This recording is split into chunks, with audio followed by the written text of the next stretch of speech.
Le lancement de cette autoroute de 4x2 est un projet très ambitieux et ce ne sera pas ça seulement. On veut rejoindre tous les chefs-lieux de région par des autoroutes. Donc ce qui a fait que le projet Yakou Koudougou, qu'on voulait lancer cette année même, je les ai dit donc de patienter et transformer ça en une autoroute de 2x2. Donc c'est une vision qu'on a en termes d'infrastructure routière. Ça ne va pas piétiner, dès que c'est lancé c'est parti. Donc si la nuit ne tombe pas, dans quelques instants ils vont poursuivre avec les machines et ça sera 24/24. Je les ai dit il n'y a pas de délai, je veux qu'il soit le plus rapide possible parce que on doit aller à un rythme infernal. Et ça c'est important et c'est financé par nos fonds propres. Donc ce qui veut dire que j'ai déjà dit au ministre des Finances de prévoir pour 2026 minimum 200 milliards qui vont être injectés dedans. Et toute personne qui peut contribuer à Faso Mebo continue de contribuer parce qu'il y a des comptes qui sont ouverts aussi. Et les villages que ça va traverser, nous invitons tout le monde à donner du sien parce qu'il y a beaucoup de choses qui peuvent être apportées, même en emportant du moyen. Vous participez à la construction de la route. Donc ça ne va pas piétiner. L'ambition, c'est que chaque chef-lieu de région soit donc joint les uns aux autres par des autoroutes. Même si ce n'est pas 4x2, des autoroutes de 2x2. C'est ça l'objectif de Ouagadougou vers les chefs-lieux de région et les chefs de région entre eux. Donc à partir d'ici, dès que les bulles vont finir le terrassement, qui est le gros travail, ils vont se diriger vers un autre chantier immédiatement. Donc le rythme sera accéléré parce que d'autres brigades sont en route et viennent. Sous le ciel brûlant de l'Afrique de l'Ouest, là où la poussière des routes anciennes raconte les luttes d'hier et les rêves suspendus de demain, les mots du capitaine Ibrahim Traoré résonnent comme une cloche d'espérance et de défi. Nous voulons relier tous les chefs-lieux de région par des autoroutes, proclame-t-il avec cette fermeté qui ne laisse place à aucune hésitation.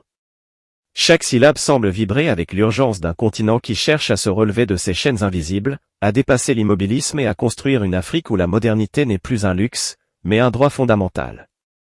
Dans ces propos, il n'y a pas seulement l'annonce d'une autoroute de 4x2, mais un symbole vivant, celui d'un Burkina Faso qui refuse la stagnation, qui ose imaginer ses routes comme des artères vitales d'une nation en pleine mutation, et qui place la rapidité et l'efficacité au cœur de sa gouvernance.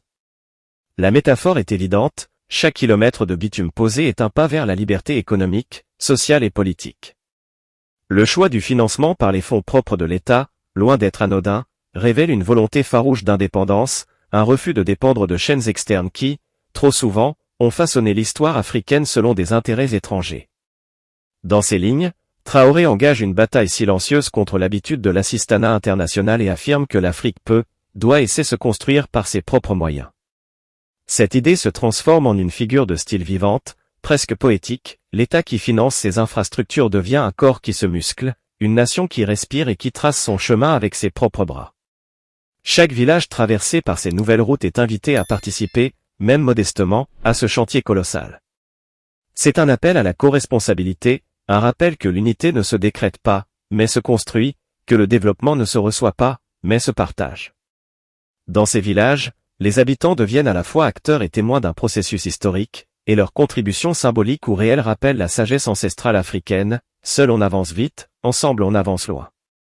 La dimension stratégique du projet ne se limite pas à la modernisation des routes, elle s'étend à l'unité nationale et à l'essor économique.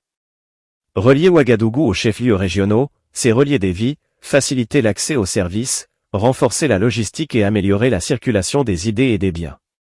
Dans le contexte actuel, où le Sahel est marqué par des crises sécuritaires et des tensions sociales, ces infrastructures apparaissent comme un vecteur de stabilité et de résilience. Ici, l'autoroute devient une métaphore du lien social et politique, un trait d'union entre la tradition et la modernité, entre le passé marqué par l'exclusion et le futur tracé par la mobilisation collective. Traoré, en insistant sur la rapidité des travaux et la mobilisation de brigades 24 heures sur 24, met en lumière une approche pragmatique de gouvernance. L'efficacité n'est pas une option, elle est une obligation morale envers le peuple et envers l'histoire. Au-delà du pragmatisme, les paroles de Traoré suscitent une réflexion profonde sur la responsabilité collective. Chaque décision, chaque geste politique, chaque projet lancé est une leçon pour l'Afrique. La transformation n'est pas l'apanage d'un individu, mais le fruit de la vigilance, de la participation et de la sagesse de tous. Dans cette perspective, l'autoroute devient une métaphore de la conscience africaine qui se déploie, elle est le chemin qui relie la volonté au résultat, le rêve à la réalité, le passé aux générations futures.